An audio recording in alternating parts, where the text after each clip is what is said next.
지금 세계 경제와 우리나라 경제 상황이 돌아가는 게 아주 심상치가 않습니다. 우리의 경제 상황은 특히 대외 상황과 맞물려 앞을 내다볼 수 없을 만큼 아주 캄캄하죠. 이에 따라서 가장 촉각을 곤두세우는 곳이 기업이고요. 부동산 쪽입니다. 미국의 울트라 스텝 부상에 대출금리 얼마나 더 오를까 많은 고민들을 하고 있죠. 그래서 아파트값 더 떨어진다. 압도적 전망이 많은데요. 2030 영끌족이 아주 공포에 휩싸여 있습니다. 이러한 여러가지 시장 상황 속에서 아파트뿐만 아니라 모든 부동산 시장이 패닉 상태가 올 수도 있다. 이렇게 저희는 보고 있습니다.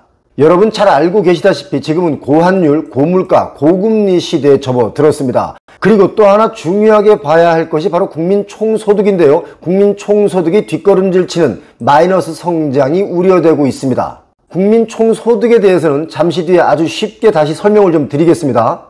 그 중에 먼저 환율 이야기를 해보겠습니다. 지난 9월 5일에 1371원을 찍을 때 설마 했습니다. 이럴 때 바로 2009년 금융위기 이후 첫 번째 1370원대를 기록하게 된 거죠. 13년 만에 다시 1370선을 뚫었고요.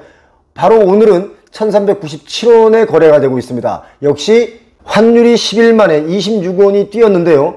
당장 1400원을 찍는 것은 시간 문제다 라고 보는 분들이 많습니다. 저희는 이것을 내년에는 1500선도 보고 있습니다. 실제로 2009년 3월에는요 1570원도 찍었다는 거 여러분 기억하고 계십니까? 1570원이 최고점을 찍은 적도 있습니다. 지금 상황은 사실상 2009년 금융위기 때보다도 더 심각합니다. 여러분 그거 알고 계시죠? 지금 전 세계에 달러를 대체할 수 있는 안정적 자산은 없습니다. 한때는 비트코인을 기축으로 쓰던 나라도 있지만 비트코인 역시 무너졌고요. 스위스도 마찬가지고 프랑스의 프랑도 마찬가지입니다. 다 무너지고 있습니다. 그래서 현재는 달러 전쟁이 일어날 수도 있다. 저희는 이렇게 보고 있습니다. 환율이 오르면 오를수록 부자든 부자가 아니든 다 어려워집니다. 환율이 오른다는 것은 어떤 것이겠습니까? 쉽게 말하면 원화 가치가 하락하는 것이죠. 또 고환율은 물가를 끌어올리는 요인이 됩니다. 원화 가치 하락이 수입 물가를 밀어 올려서 국내 물가 상승에 압력작용을 하게 되죠. 그래서 물가가 또 오르게 되고 환율이 고공행진하면 물가는 절대 잡을 수가 없다는 것은 이건 당연한 거 아니겠습니까?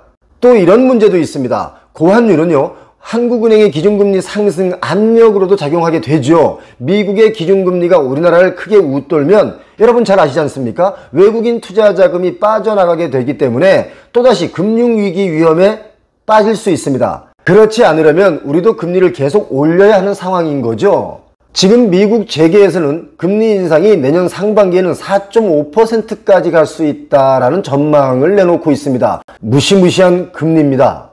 미국의 인플레이션이 예상보다 더 심각하다는 평가가 나오면서 미 연방준비제도 FED가 다음 주 기준금리를 1.0%포인트 인상하는 이른바 울트라 스텝에 나설 가능성이 커졌습니다. 만약에 1%의 기준금리를 올린다고 하면 이건 정말 전 세계적으로 쇼크가 아닐 수 없습니다. 이에 따라서 한국은행도 다음 달 금융통화위원회에서 추가로 금리를 올려야 되는데 0.25% 인상이 아닌 빅스텝 0.5% 이상을 단행할지 이게 초미의 관심인 거죠.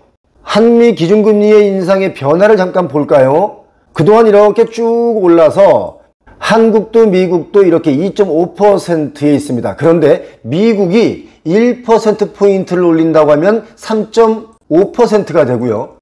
그리고 0.75% 자이언트 스텝으로 올린다고 하면 3.25%로 전망이 되는데 우리가 따라서 올린다고 하더라도 우리가 0.75 똑같이 1% 이렇게 올리지 않는 이상 금리의 격차가 벌어지게 됩니다. 그동안 우리나라는 기준금리를 0.25%씩 올리는 점진적 통화정책을 예고해 오기는 했지만 미 연준이 긴축 속도가 당초 전망보다 더 가팔라질 것이 예상되기 때문에 이런 상황 속에서 계속해서 점진적 통화정책으로 일관할 수만은 없는 거 아니겠습니까? 외환시장이 불안해지고요. 외국인 투자자금이 유출 우려가 커지고 있는 만큼 추가 빅스텝 단행도 배제하기 어렵다고 저희는 보고 있습니다. 0.5 또는 0.75까지 과감해질 수 있는데 현재 한국은행은 0.5까지는 생각을 하고 있는 것 같습니다. 기준금리 인상에 따른 시장금리 상승으로 대출금리도 주택담보대출 기준으로 연말 8%를 넘어설 가능성이 있다. 전문가들은 이렇게 이야기를 하고 있습니다. 우리나라도 올해만 앞으로 2차례 더 금리 인상이 남아 있죠. 많은 사람들이 주담대 대출 금리가 연말에 8%를 넘어설 가능성이 있다라고 말하지만 저희 표용호TV에서는 10%까지도 사실 배제할 수 없다, 이렇게 보고 있습니다. 금리는요, 적정선 이상으로 오르게 되면 부자는 많이 가진 만큼 많이 힘들어집니다. 물론 적게 가진 사람도 많이 힘들어지죠. 하지만 부자도 많이 힘들어지는 거예요. 누구나 다 힘들어집니다. 다만 부자들은 부자인 만큼 레버리지, 빚도 많을 수 있기 때문에 한 방에 하루아침에 훅 갈 수도 있습니다. 대출금리가 8% 이상 오르게 된다면 부동산 시장은 과연 어떻게 될까요? 기존 대출자들은요, 금리 부담이 가중되면서 다른 여느 지출을 줄이게 되겠죠. 소비심리 위축이 옵니다. 소비심리 위축이 되면 경기가 얼어붙게 되면서 부동산이 문제가 아니라 먹고 사는 문제가 대두되게 되겠죠. 먹고 사는 문제가 부동산 문제보다 더 큰 문제 아니겠습니까?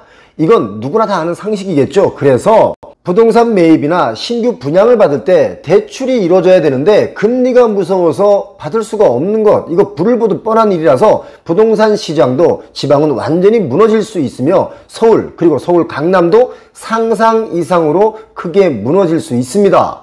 한마디로 부동산 패닉이 올 수도 있다. 여기까지도 여러분 염두에 두셔야 합니다. 우리가 부푼 희망보다는 염려를 좀 더 철저하게 하는 것이 리스크를 관리하는 데 좋습니다. 이렇게 부동산 시장이 점점 더 어려워지고 있다는 지표가 또 있습니다. 바로 국민 총소득이 후퇴하고 있다는 건데요. 국민 총소득이 후퇴한다는 것은 경기 위축이 오고 있다는 신호로 봐도 무방합니다. 수출 둔화가 뚜렷해지는 상황에서 고물가, 고금리, 고환율로 인해서 내수마저 크게 위축될 수 있죠. 그러면 하반기 경제가 마이너스 성장할 수 있다, 이런 우려가 나오고 있습니다. 국민들께서 체감 경기가 이미 악화되고 있는 상황에서 내수마저 위축될 경우는 하반기 경제가 역성장할 가능성도 배제할 수 없다. 이렇게 우리는 이런 큰 위기 앞에 놓여 있는 것입니다.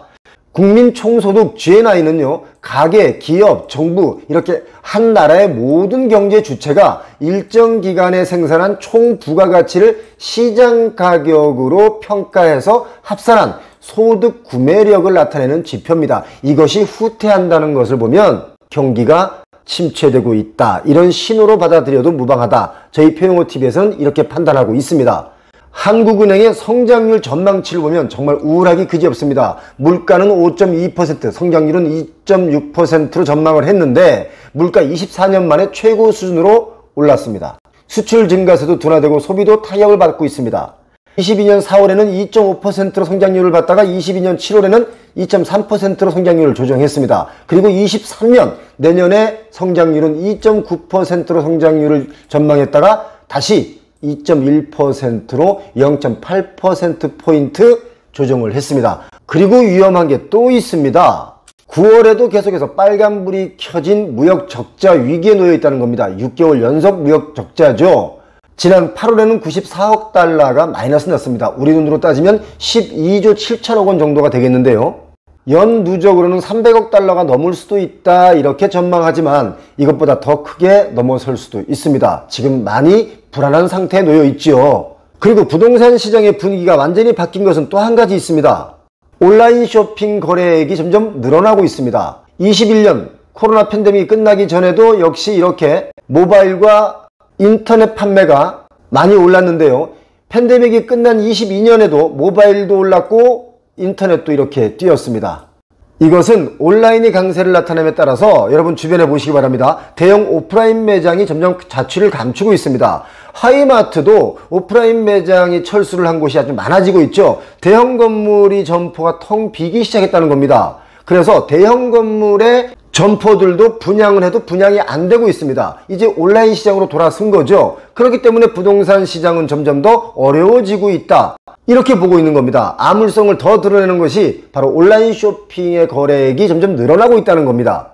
이렇게 우리 경제의 주요 지표, 그리고 부동산에 관련된 지표들이 모두 흔들리고 있습니다. 오늘도 표용호TV를 보시면서 여러분 부자 될 수 있는 정보를 얻으시고 함께 공부하면서 이 위기를 기회로 만드는 우리가 되었으면 좋겠습니다. 표용호TV 구독자 여러분 꼭 부자 되시리라 믿습니다. 오늘도 고맙습니다. 행복하십시오.